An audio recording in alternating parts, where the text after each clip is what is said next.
My sister Sarah forced me to be her children's example of what not to do in life, making me explain every Sunday why they shouldn't follow my path.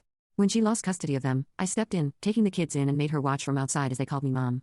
It all started with a message from Sarah: Sunday dinner, 6 p.m. Don't be late. I should have known something was off when she said that. Sarah never invited me unless she needed something. She was always the family's perfect one, the oldest daughter. She married Dan right after college, had 2 kids, Lily and Jack, and lived in a picture-perfect house that seemed like it belonged in a magazine. I, on the other hand, was the family's disappointment. I chose my own unconventional path instead of following the right one that Sarah and our parents had laid out. The first Sunday I showed up with a bottle of wine and some homemade cookies for the kids. Sarah barely glanced at them before throwing them away. "We don't eat sugar here," she said, even though I had used natural honey as a sweetener. But that wasn't the point. Then Sarah gathered everyone in the living room, making sure the kids sat on their spotless white couch, and said something I'll never forget: "Sarah's going to tell you why her life choices were wrong. This is what happens when you don't listen to us." I was speechless. But before I could say anything, she whispered to me, "You owe me for everything I did for you. Unless you want Mom and Dad to hear how you never repaid that money I lent you 5 years ago."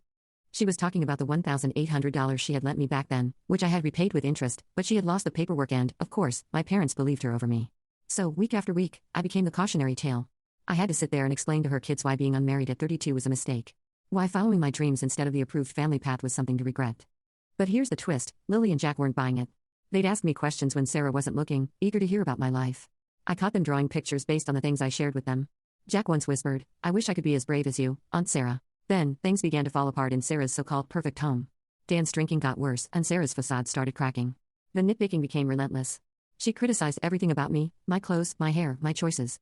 But the kids were suffering. They became more anxious, more withdrawn. One night, my phone rang at 3 a.m. It was Lily crying, using an old phone they'd hidden. "Aunt Sarah, Daddy's breaking things again.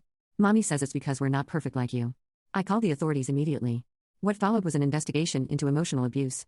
Sarah had been using me as a scapegoat while inflicting terror on her own children, holding them to impossible standards. Dan's alcoholism had turned violent. The kids were diagnosed with severe anxiety and needed immediate placement. I was the one who stepped in, offering a safe, stable environment. It was ironic: my wrong life choices had given me financial independence, and I was able to offer what they needed. The judge granted me temporary custody, which later became permanent when Sarah and Dan refused counseling. Now, for what some might call revenge, but I call justice, the day the adoption was finalized. I received a text from Lily saying Sarah was outside. I looked out the window, and there she was, standing on the sidewalk, watching. I gathered Lily and Jack, who had been asking to call me Mom for weeks. It was their choice, not mine. We hugged them, and right there in front of the window, they both shouted Mom. Loud enough for Sarah to hear. Jack even pressed his hand against the glass and proudly showed off his first bad grade, a B in math, which I celebrated because it showed his effort. Sarah stood outside for an hour, watching me succeed where she couldn't.